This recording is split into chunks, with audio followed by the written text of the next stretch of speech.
is there an argument for LeBron to win MVP over Giannis?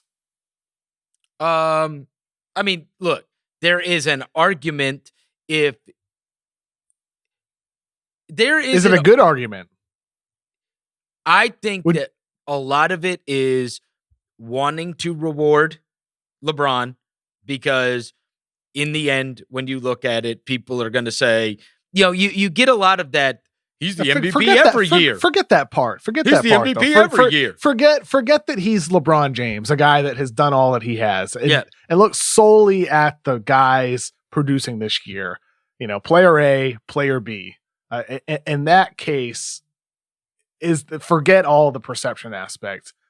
Player versus player. Is there an argument for LeBron over Giannis? I've said I think there is, and I wouldn't fault somebody, including me. I'm not discounting the possibility of voting LeBron as MVP. You talk about a guy, he carried that offense. He was the sole reason that offense had so much success. You take him off that team, the Lakers aren't in the postseason. You take Giannis off the Bucks, that team is still really good. They're still in the postseason.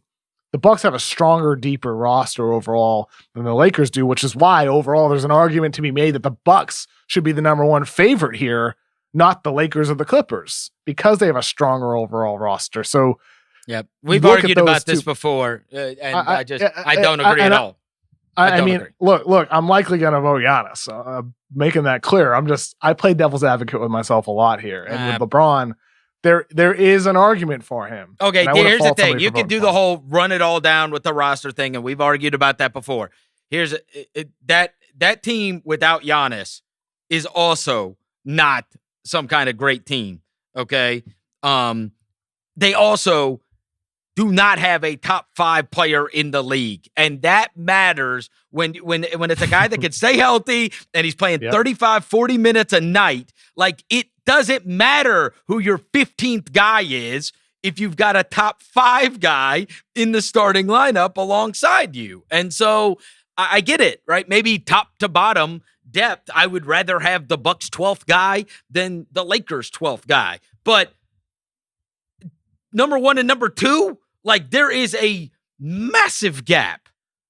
And all due respect to Chris Middleton, it's not the same hemisphere as AD. Like, in terms of, if I put Chris Middleton on another team, like, AD has at least been the best player on teams that have made the playoffs. And those were crap rosters built around him. The few times that he even had a few other guys, he did make postseason appearances and played great in the postseason against the Warriors in the first round. They knocked off Portland, a team that ended up making the Western Conference Finals, not too soon after. If you're on the court regularly with another top 3 or 5 MVP candidate, like, to me, what Giannis did is more impressive. And the numbers are the numbers. It's one of the historically best offensive seasons ever.